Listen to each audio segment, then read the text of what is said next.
الحمد للہ وکفی وسلام علی عباده الذین اصطفی اما بعد.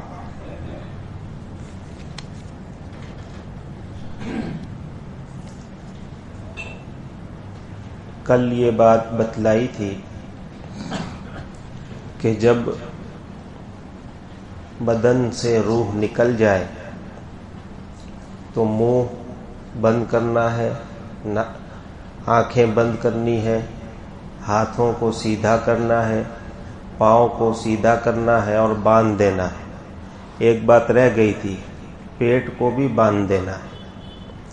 کوئی وزندار چیز پیٹ پر رکھ کر پھر ایک پٹے سے پیٹ کو بھی باندھ دینا ہے تاکہ وہ حد سے زیادہ پھول نہ جائے. آگے چلیں. آج بیان ہے میت کو غسل دینے کا. سب سے پہلے یہ مسئلہ یاد رکھنا ہے کہ میت کو غسل دینا، کفن پہنانا، نماز جنازہ پڑھنا اور دفن کرنا، یہ تمام مسلمانوں کے ذمے فرض ہے اور فرض کفایہ ہے. بستی میں کسی مسلمان کا انتقال ہو جائے تو اس بستی کے تمام مسلمانوں پر فرض ہے کہ اس کو نہلائیں، کفنائیں، نماز پڑھیں اور دفن کریں. سب کے ذمے فرض. لیکن یہ فرض ہے فرض کفایہ. فرض تو سب پر ہے، لیکن بستی میں سے چند لوگ اگر اس کو ادا کر دے تو دوسرے لوگ گناہ سے بچ جائیں گے. 8-10 لوگ جمع ہوئے، انہوں نے یہ سارے انتظام کر دیے تو بستی کے جو دوسرے لوگ ہیں وہ گناہ سے بچ گئے. اس کو کہتے ہیں فرض کفایہ. ایک ہوتا ہے فرض عین، جیسے 5 وقت کی نمازیں ہیں، سب بالغ مسلمانوں پر فرض ہے اور سب کو ادا بھی کرنا ضروری. یہ ہے فرض عین. دوسرا ہے فرض کفایہ. فرض تو سب پر ہے لیکن سب کے لیے ادا کرنا ضروری نہیں. چند لوگ بھی ادا کر دیں تو ان کو تو ادا کرنے کا ثواب ملے گا، اور باقی جو ہے وہ ادا نہ کرنے کے گناہ سے بچ جائیں گے. یہ ہے فرض کفایہ، یعنی ہماری دینی ذمہ داری.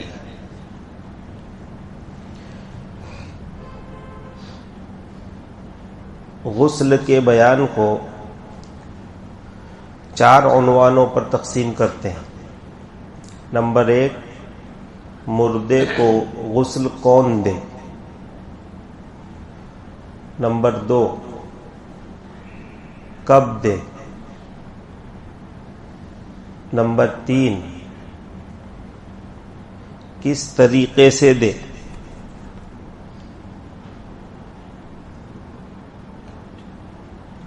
نمبر 4، کس مردے کو دے. نمبر 1، مردے کو غسل کون دے، کب دے، کس طریقے سے دے اور کس مردے کو دے. یا نمبر 4 کو نمبر 2 پر لے آؤ. غسل کون دے، کس کو دے، کب دے اور کیسے دے. نمبر 1، مردے کو غسل کون دے.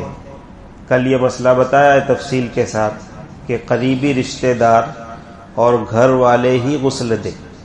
یہ ان کی ذمہ داری ہے اور یہ آخری خدمت ہے.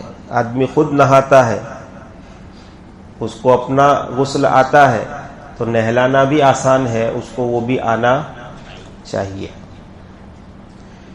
کبھی کبھی یہ دیکھا جاتا ہے کہ کسی کا انتقال ہوا تو غسل دینے کے لیے امام صاحب کو بلاتے ہیں کہ امام صاحب کو بلاؤ غسل کے لیے، مفتی صاحب کو لے آؤ.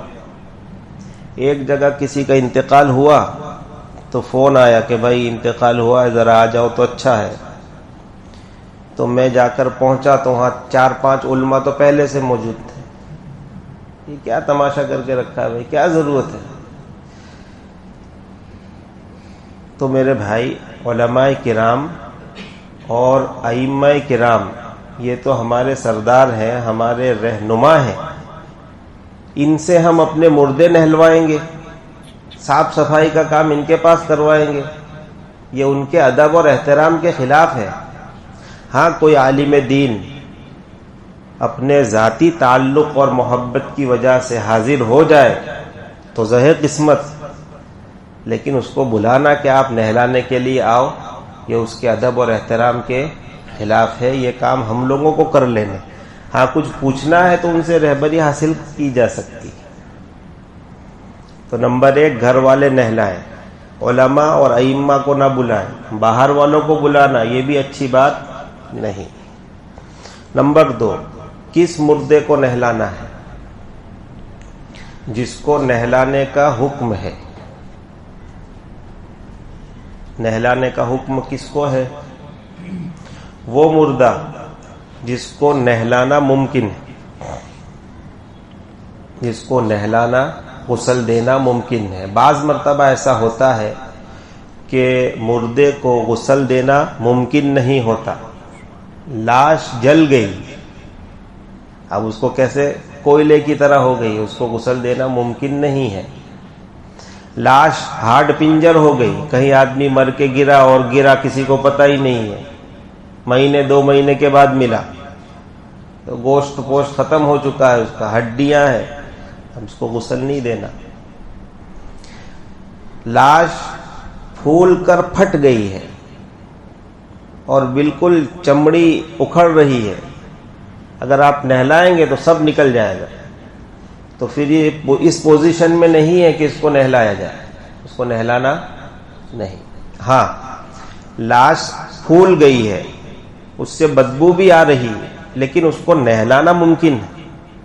پریشانی ہوگی آپ کو نہلانے میں کیونکہ بدبو آ رہی ہے, لیکن آپ اس کو نہلا سکتے ہیں. اس پوزیشن میں ہے تو پھر اس کو نہلا دینا ہے. اگر مل کر نہلا سکتے ہیں تو مل کر نہلا دیں, اور اگر رگڑ کر مل کر نہلانا ممکن نہیں ہے تو کم سے کم پانی تو بہا دے اچھی طرح سے, تاکہ اس کا فریضہ غسل کیا ہو جائے, ادا ہو جائے.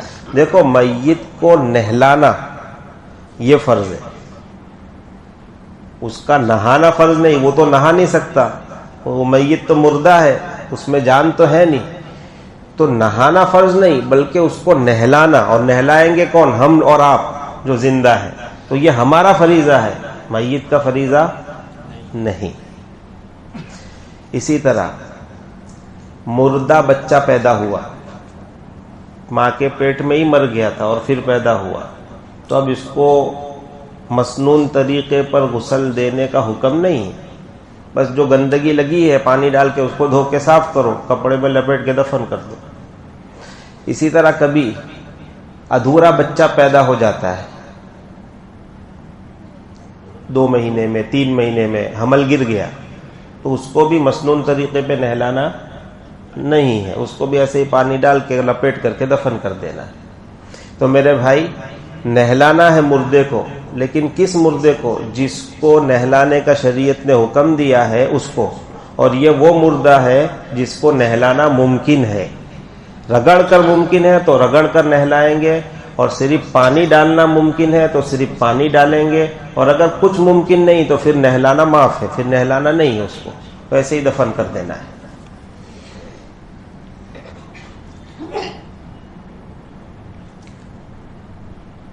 نمبر 3, کون نہلائے, کس کو نہلائے, کب نہلائے؟ انتقال کے بعد جلد از جلد اس کو نہلانا چاہیے. اس میں جو تاخیر ہوتی ہے نہلانے میں, اس کی ایک وجہ بتاؤں. اس کی ایک بڑی وجہ یہ ہوتی ہے کہ نہلانے کے لیے تو آدمی اویلیبل ہے لیکن کفن نہیں. اب رات میں انتقال ہوا 2 بجے, 2 بجے تھوڑی کفن ملے گا. اب کفن ہے نہیں تو نہلا کر پھر کفن پہنائیں گے کیسے, اس کو تیار کیسے کریں گے؟ بھائی رہنے دو, صبح میں دکان کھلے گی پھر کفن لے کے آئیں گے. یہ غفلت کی باتیں کریں. ہم اپنے 1-2 کپڑے ایکسٹرا رکھتے ہیں, سفر میں چلتے ہیں وہاں بھی اگر 3 جوڑی کی ضرورت ہوتی ہے تو 4 جوڑی رکھتے، کبھی کوئی ضرورت پیش آ گئی. اور آخرت کے سفر کے لیے کوئی انتظام نہیں، یعنی مرنا ہی نہیں ہے، گویا موت کی تیاری ہی نہیں کر رہے. یہ اپنی کوتاہی ہے، اس کو دور کر لینا ہے. ہر گھر میں 1-2 کفن ہونے چاہیے. کبھی بھی کسی کو موت آ سکتی ہے اور یہ آپ کو اچھا لگے گا کہ آپ کے گھر میں کسی کا انتقال ہو اور دوسرے کے پاس سے کفن مانگ کے آپ کو لانا پڑے، یا دوسرا لا کے دو، لو میں کفن ہے ہمارے پاس پہناؤ. اچھی بات ہے، ہم اتنے سارے کپڑے پہنتے ہیں، اللہ نے دیا ہے، اور پھر کفن کے لیے محتاجی ہو، یہ مناسب نہیں. اس لیے مرد کا کفن بھی رکھو گھر میں اور عورتوں کا کفن بھی رکھنا چاہیے. نمبر 3، کب نہلائے؟ جلدی سے جلدی نہلائے. اور کل میں نے بتایا تھا کہ جب تک مردے کو غسل نہیں دیا جاتا اس کے پاس بیٹھ کر قرآن پڑھنے کی اجازت نہیں ہوتی. اگر جلدی آپ نے نہلا کر اس کو پاک صاف کر دیا تو آنے جانے والے اس کے پاس بیٹھ کر قرآن بھی پڑھ سکتے ہیں. نمبر 4، کس طریقے سے نہلائے؟ سنت طریقے کے مطابق نہلائے، اور بالکل سمپل ہے، بالکل سمپل، کوئی بڑا مسئلہ نہیں. ہم زندگی میں نہاتے ہیں، اس کا جو سنت طریقہ ہے وہی مردے کو نہلانے کا سنت طریقہ ہے. سب سے پہلے استنجا کرنا، یہ سنت ہے. استنجا کرنے کا مطلب ہے آگے اور پیچھے کی شرمگاہ کو دھونا، نمبر 1. نمبر 2، کہیں ناپاکی لگی ہے اس کو دھونا. نمبر 3، وضو کرنا. نمبر 4، پورے بدن کو دھونا. پہلے دائیں طرف دھو، پھر بائیں طرف دھو، پھر سر پہ دھو، یا پہلے دائیں طرف پھر سر پہ پھر بائیں طرف. پورے بدن پر پانی ڈال کے اچھی طرح پورے بدن کو دھونا ہے. 1 مرتبہ پانی ڈالنا واجب ہے، 3 مرتبہ پانی ڈالنا سننا. 1 بار پورا بدن دھویا تو ہو گیا غسل، اور 3 بار دھویا تو اچھا غسل ہوا. تو اسی طرح ہم نہاتے ہیں میرے بھائی، بس اسی طرح مردے کو نہلانا ہے. چلو اب نہلانے کی بات شروع کرتے ہیں. مردے کو نہلانے سے پہلے تیاری کرنی ہے. تیاری میں کیا کرنا ہے؟ نمبر 1، پانی گرم کرو. نمبر 2، تختہ چاہیے، اس پر رکھیں گے اس کو. تختہ لاؤ اور اس تختے کو دھونی دو، یا دھونی نہیں دینی ہے تو اسپرے پرفیوم وہ ڈال دو اس پہ. نمبر 3، جس کمرے میں میت کو نہلانا ہے اس میں ایئر فریشنر ڈال دو یا پھر اگربتی جلا دو. یہ تیاری کرنی ہے. پانی گرم کرنا ہے، تختہ تیار کرنا ہے، اور خوشبو کر دی ہے کمرے میں. ہو سکتا ہے میت میں سے کوئی ناپاکی نکلے، وہ بدبو آئے تو نہلانے والے کو چیڑ آئے، تو پہلے ہی صفائی کا، خوشبو کا انتظام. عام حالات میں بھی یہی ہے، بیت الخلاء میں خوشبو کا انتظام ہونا چاہیے. اسی سے استدلال کیا جائے. پانی جو ہم گرم کریں گے تو یہ ضروری نہیں کہ چولہے پہ ہی گرم کیا جائے. پتیلے ڈھونڈنے نکلتے ہیں، پتیلے لاؤ. کیا ہوا کہ انتقال ہوا تو چولہے پہ پانی. بھائی چولہے پہ گرم کرنا کیا ضروری تھوڑی ہے؟ آپ نہاتے ہو تو کیا چولہے پہ گرم کرتے ہو؟ اب تو زمانہ آگے بڑھ گیا، گیزر کے پانی سے نہاتے ہو زندگی بھر. تو جب زندگی میں غسل ہو جاتا ہے تو کیا مرنے کے بعد گیزر کے پانی سے غسل نہیں ہوگا؟ ہو جائے گا. گیزر کے پانی سے نہلاؤ. تکلیف میں مبتلا مت کرو لوگوں کو، خود بھی تکلیف مت اٹھاؤ، لوگوں کو پریشان مت کرو. گیزر کے پانی سے نہلاؤ. اور پہلے زمانے میں جو چولہے پر پانی گرم کرنا پڑتا تھا اس میں ایک تو یہ کہ گیزر کا انتظام نہیں تھا، دوسرا یہ کہ صابن نہیں تھے. آج کل تو اچھے اچھے صابن ہیں، اس وقت صابن اور شیمپو نہیں تھے، تو بیری کے پتے ڈالتے تھے. اور ابالتے تھے پانی کو، پھر اس میں ٹھنڈا پانی ملا کے جتنی ضرورت ہے استعمال کرتے تھے. کھولتے ہوئے پانی سے نہیں نہلاتے تھے، پانی کھولاتے تھے تاکہ بیری کے جو پتے ہیں اس کا رس پانی میں آ جائے.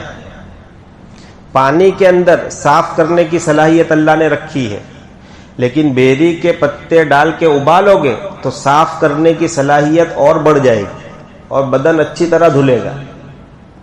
اس لیے بیری کے پتے ڈال کر پانی کو گرم کرتے تھے. اب تو الحمدللہ صابن اور شیمپو آ چکا ہے، اس لیے بیری کے پتے ڈال کر چولہے پہ ابالنا اتنی مشقت اٹھانے کی کوئی خاص ضرورت نہیں ہے. گیزر کا پانی چالو کرو اور صابن اور شیمپو سے نہلاؤ. تختے کو دھونی دیتے ہیں، ہاں دھونی دینے کا ہے، لیکن یہ اس زمانے کی بات ہے جب تختے لکڑی کے ہوتے تھے، لکڑی کے، کچی لکڑی کے تختے. اور اگربتی سے جو ہم دھونی دیتے ہیں وہ دھونی نہیں ہے، وہ دھونی نہیں ہے. دھونی تو وہ ہے جس سے روزہ ٹوٹ جائے، دھواں ہی دھواں ہو جائے. تو لوبان والے دیتے ہیں نا برکت جمعرات کے دن، وہ پورا دھواں دھواں اٹھتا ہے، اس کو دھونی کہتے ہیں. تو وہ آگ جلا کے، کوئلے جلا کر اس میں لوبان ہے یا عود ہے یا اس طرح کی کوئی چیز ڈال کے خوب دھونی اٹھتی تھی، خوب دھواں نکلتا تھا. تو یہ کچی لکڑی کے پاس جب اس کو 3 بار گھمائیں گے، 7 بار گھمائیں گے تو اس کی خوشبو وہ لکڑی جذب کرے گی. تو اس لکڑی کو، تختے کو خوشبودار کرنا مقصود ہے، دھواں اڑانا مقصود نہیں. ہاں وہ تیسری چیز مستقل ہے کہ کوئی خوشبو جلاؤ پورے کمرے میں، وہ اپنی جگہ ہے. اور یہ تختے کو جو دھونی دیتے تھے، یہ کیوں دیتے تھے؟ تاکہ وہ خوشبودار ہو. آج بھی بعض جو کاٹن کے کپڑے آتے ہیں تو بہت سے لوگ، خاص کر عرب والے، عود کی دھونی دیتے کپڑے کو، اچھی طرح اس کو عود کی دھونی دیتے ہیں تو عود کی خوشبو کپڑوں میں رچ بس جاتی ہے، تو خوشبو اٹھتی ہے پھر کپڑے سے. تو کفن کو بھی جو دھونی دیتے ہیں اس کا یہی مقصد ہے. اب اس زمانے میں ہمارے پاس پرفیوم اسپرے آ گیا ہے، تو اگر ہم دھونی کو ہٹا کر پرفیوم اسپرے ڈال دیں، اور اب تو لوہے کے اور جستے کے تختے ہیں، یہ کہاں خوشبو کو جذب کرتے ہیں. تو اسپرے سے ہی قابو میں آئے گا معاملہ، دھونی سے قابو میں آنے والا نہیں ہے. اس لیے اسپرے ڈالو، اور روم میں بھی روم فریشنر اڑاؤ، اگربتی جلا سکتے ہو اگربتی جلاؤ. یہ ہو گئی تیاری. اس کے بعد مردے کو لے کر آنا ہے تختے پر. اب یہاں جو غسل دینے والے حضرات ہیں ان کو 3-4 باتوں کا اہتمام کرنا چاہیے بہت زیادہ. نمبر 1، پردے کا اہتمام. سطر پہ نگاہ نہیں گرنی چاہیے. جو لوگ نہلا رہے ہیں ان کو چاہیے کہ ان کی نگاہ بھی سطر پہ نہ گرے، اور دوسرے کسی کی نگاہ بھی. پردے کا بھرپور طریقے سے انتظام کرنا. نمبر 2، میت اور جنازے کا اکرام باقی رہنا چاہیے. اس کی توہین یا اس کی بے ادبی جیسا کوئی برتاؤ نہیں ہونا چاہیے. اس کی عزت ہونی چاہیے، اکرام ہونا چاہیے. ان دونوں چیزوں کے لیے ضروری ہے، پردے کو باقی رکھنے کے لیے اور میت کا اکرام ہو، اس کے لیے ضروری ہے کہ 2-3 آدمی جن کی ضرورت ہے وہی غسل دے. ہمارے ہاں زیادہ تر تماشا ہو جاتا ہے، ہر آدمی آ رہا ہے، کیا ہو رہا ہے؟ غسل ہو رہا ہے. آ کے جھانکے گا، او غسل ہو رہا ہے، چلو گیا. کیا ہو رہا ہے؟ غسل. آ رہا ہے، غسل ہو رہا ہے. کیا ہے؟ تماشا ہو رہا ہے. کیا ہے یہ؟ کیا ہے؟ حمام میں اسی طرح جھانکتے ہو آپ لوگ کہ بھائی نہا رہا ہے، وہ نہا رہا ہے، چلو. یعنی میت کو تماشا بنا کے رکھا ہے اور اس کے اکرام کا کوئی پاس و لحاظ نہیں رکھا ہے. حیا اور شرم کی بات ہے. بھیڑ بھڑاکا جمع مت کرو، پابندی لگا دو، 2 آدمی کو کھڑا کر دو، اندر کوئی نہیں آئے گا. خود بھی مت دیکھو سطر، اور کسی کو دیکھنے بھی مت دو میرے بھائی، یہ بہت ضروری. اسی لیے علماء نے لکھا ہے کہ جب کپڑے اتاریں گے تو کپڑے بھی 2 طرح کے ہیں. یہ اوپر کا کرتا ہے، یہ بغیر کاٹے ہوئے نہیں نکلے گا. اس طرح ہاتھ تو ہونے والے نہیں میت کے، تو اس کو کاٹنا مجبوری ہے، اس کو کاٹیں گے. اور پھر اس کو پھینک دینا کوئی ضروری نہیں. جیسے یہ کٹا ہوا کپڑا ہمارے پرانے کپڑے ہم دوسرے کام میں یوز کرتے ہیں، پوچھنے میں وغیرہ، تو اس کو بھی دھو کر آپ پوچھنے وغیرہ میں استعمال کر لیں، اس کو پھینک نہیں دینا ہے۔ بنیان ہے اس کو بھی کاٹنا پڑے گا، لیکن پیجامہ اتارا جا سکتا ہے، اس کو کاٹنے کی ضرورت نہیں۔ پھر یہ بعض لوگ یہ سمجھتے کہ کاٹنا یعنی سب کپڑوں کو کاٹو، عورتیں سمجھتی ہے کہ جو چوڑی پہنی ہوئی ہے اس کو توڑنا ضروری ہے تو پھر توڑیں گی، ایسا نہیں، اگر نکل سکتی ہے تو ان کو نکال لینا ہے۔ ہاں کوئی چوڑی اتنی ٹائٹ ہے کہ وہ نکل ہی نہیں سکتی، پھر آپ نے توڑا تو الگ بات ہے۔ تو جو چیزیں اچھے انداز میں نکل سکتی ہے اس کو نکال لینا ہے، اور پھر ان کپڑوں کو صدقہ کر دینا کوئی ضروری نہیں۔ عام طور پر یہی سمجھتے کہ اس کو صدقہ کرو، ارے یہ تو مال میراث ہے، میت اس کی مالک تھی، مرنے والا اس کا مالک تھا، اب اس کا انتقال ہو گیا تو اس نے جتنی چیزیں چھوڑی ہے، ایک رومال چھوڑا ہے تو اس رومال میں بھی سب وارثوں کا حق ہے، ایک ٹوپی چھوڑی ہے اس میں بھی سب کا حق ہے۔ آپ کون ہوتے اکیلے اس کو صدقہ کرنے والے؟ اور پھر اگر سب مل کر صدقہ کر دے تو اس کی اجازت ہوگی کہ بھائی صدقہ کر دو، لیکن سوال یہ پیدا ہوتا ہے کہ صدقہ کیوں کر رہے ہو؟ کیا ایسا ثابت ہے پیچھے سے حضور پاک صلی اللہ علیہ وسلم کے زمانے سے کہ میت کے اترے ہوئے کپڑے صدقہ کر دیے جائے؟ ایسا تو کوئی ثابت نہیں۔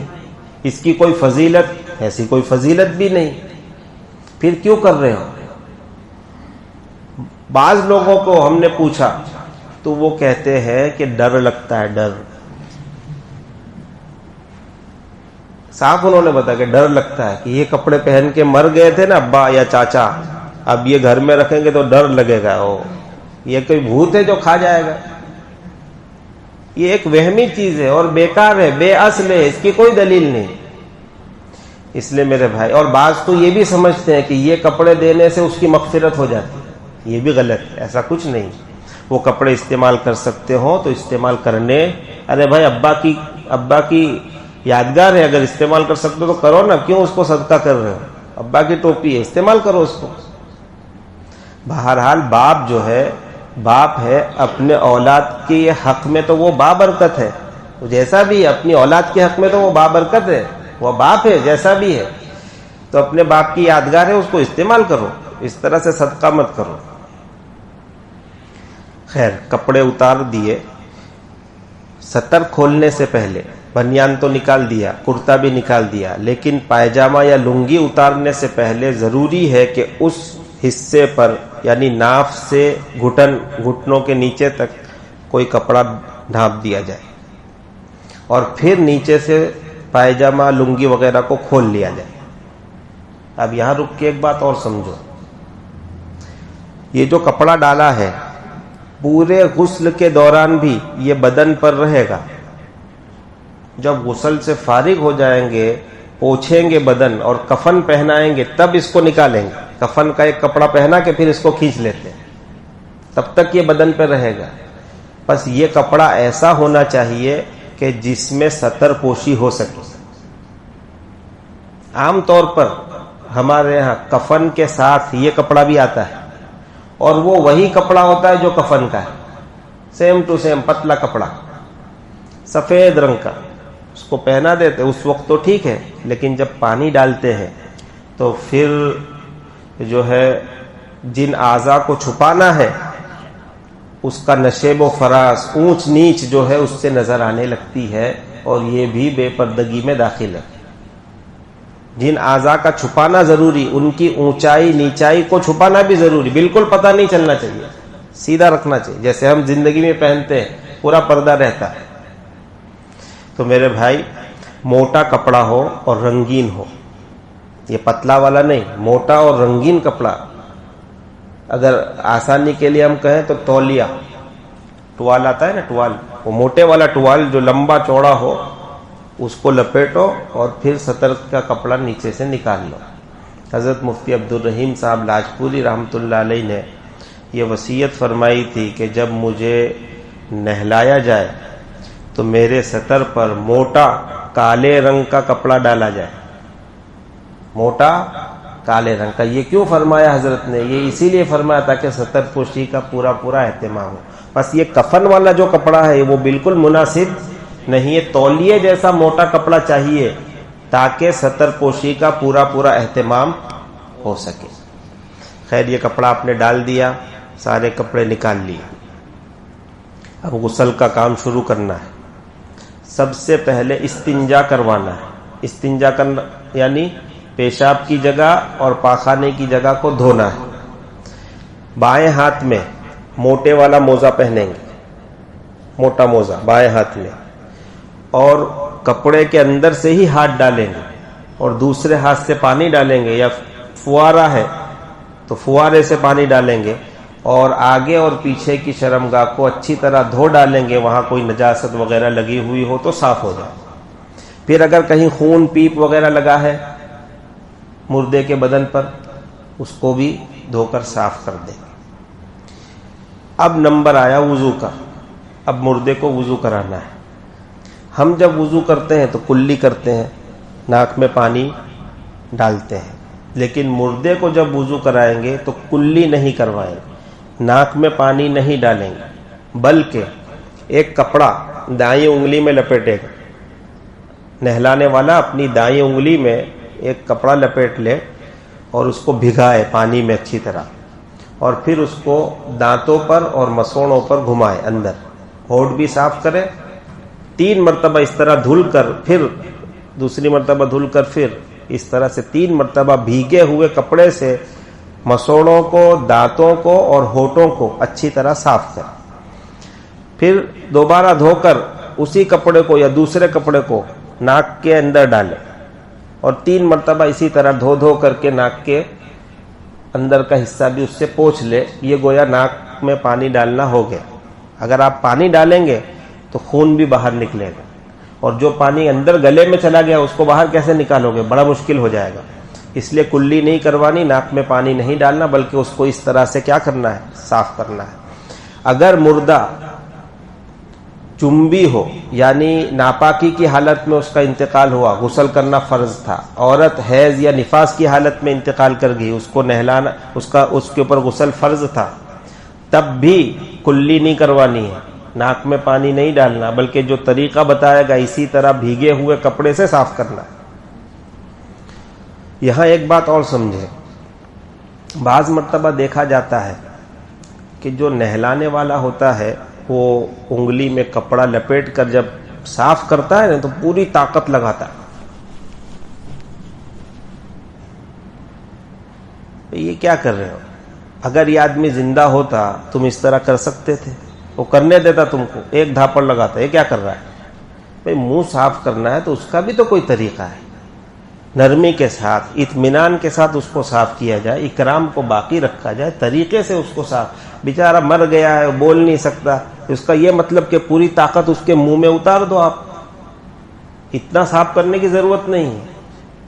اسی طرح ناک بھی صاف کریں گے تو یہ دھیان میں رکھنا ہے کہ اگر یہ بندہ زندہ ہوتا اور یہ خدمت میرے ہاتھ میں آتی تو میں کس طرح انجام دیتا، بس اسی انداز میں اس کو انجام دینا ہے۔